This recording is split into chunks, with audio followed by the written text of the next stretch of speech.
Senior صحافی اور تجزیہ کار جاوید چودھری کے مطابق اسٹیو جابز کے نام سے آپ واقف ہیں۔ دنیا میں جہاں بھی آئی پوڈ، آئی پیڈ اور آئی فون استعمال ہوتا ہے، وہاں اسٹیو جابز کا نام ضرور لیا جاتا ہے۔ اس شخص کو ٹیکنالوجی کی دنیا میں جدت، معیار اور نئے آئیڈیاز کی وجہ سے ٹیکنالوجی کا امام مانا جاتا ہے، لیکن ہمارا موضوع اس وقت اس کی کامیابیوں سے زیادہ اس کا بچپن ہے۔ اسٹیو جابز 24 فروری 1955 کو پیدا ہوئے۔ ان کے والد عبدالفتاح جندلی تھے۔ یہ شام کے مسلمان تھے، جبکہ ان کی والدہ سوئس نژاد امریکن تھی اور ان کا نام جوان شبلے تھا۔ دونوں نے باقاعدہ شادی نہیں کی تھی۔ یہ مغربی معاشرے میں ایک عام سی بات ہے۔ جوان شبلے کے ہاں اسٹیو کی پیدائش ہوئی۔ سماجی دباؤ کی وجہ سے جندلی اور جوان شبلے نے اسٹیو جابز کو کسی بے اولاد جوڑے کو گود دینے کا فیصلہ کیا۔ خوش قسمتی سے انہیں ایک جوڑا پال اور کلارا جابز کی صورت میں مل گیا۔ پال اور کلارا جابز نے اسٹیو کو گود لے لیا۔ اسٹیو اسی جوڑے کی وجہ سے اپنے نام کے ساتھ جابز لکھتا ہے۔ پال اور کلارا نے اسٹیو کو بھرپور محبت دی اور اس کی پرورش میں کوئی کمی نہیں چھوڑی۔ اسٹیو بڑا ہوا اور اپنی تخلیقی صلاحیت، محنت اور جستجو کی وجہ سے تاریخ میں اپنا نام رقم کر گیا۔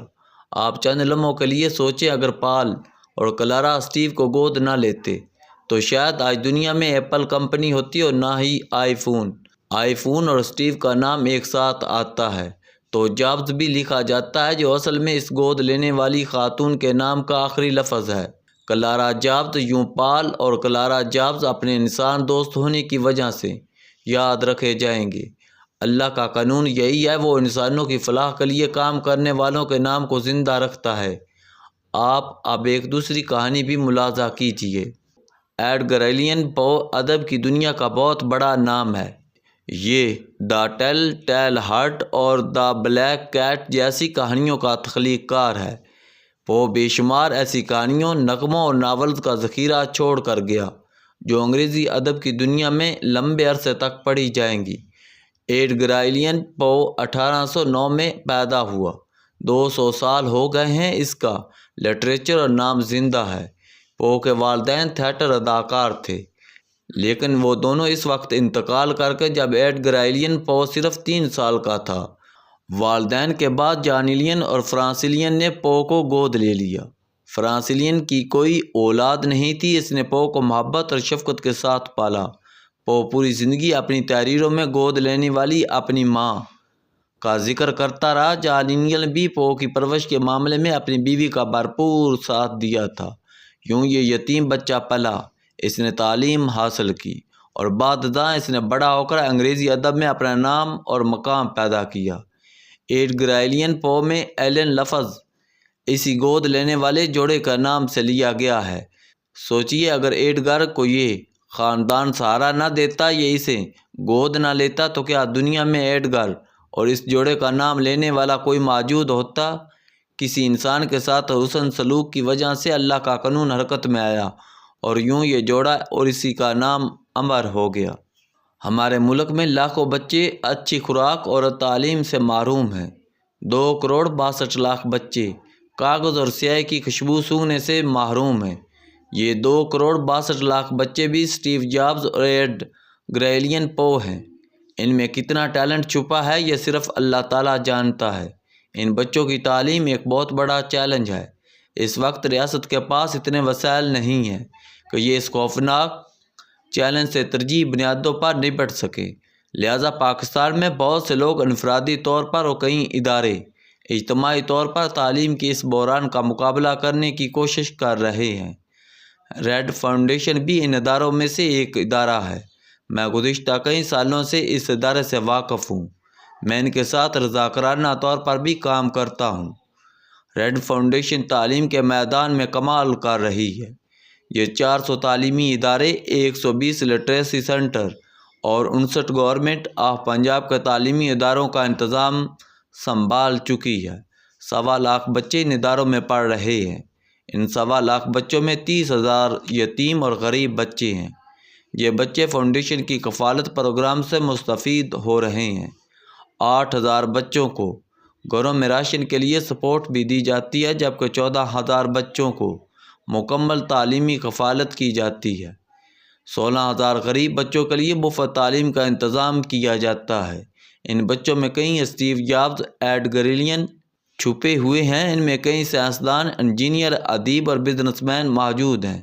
ان میں ٹیلنٹ کا خزانہ ہے۔ اس ٹیلنٹ کو تھوڑا سا پالش کرنے، ان بچوں کی ہمت باندھنے اور ان کی طرف تھوڑا سا دست شفقت بڑھانے کی دیر ہے، اور یہ بھی ایڈ گریلین اور اسٹیو جابز کی طرح کمال کر سکتے ہیں۔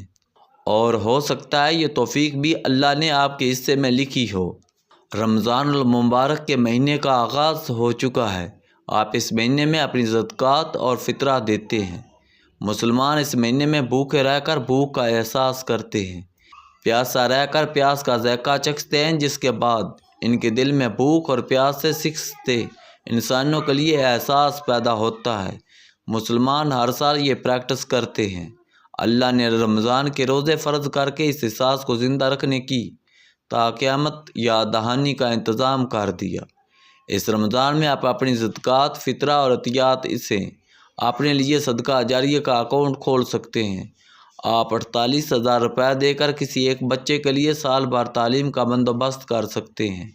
آپ نے سال میں ایک بار 48,000 روپے جمع کرانے ہیں، اور اس سے مستفید ہونے والا بچہ سارا سال نئے کپڑے پہن کر کتابوں، کاپیوں، جوتوں اور فیس کی ادائیگی کے غم سے آزاد ہو کر اسکول جائے گا۔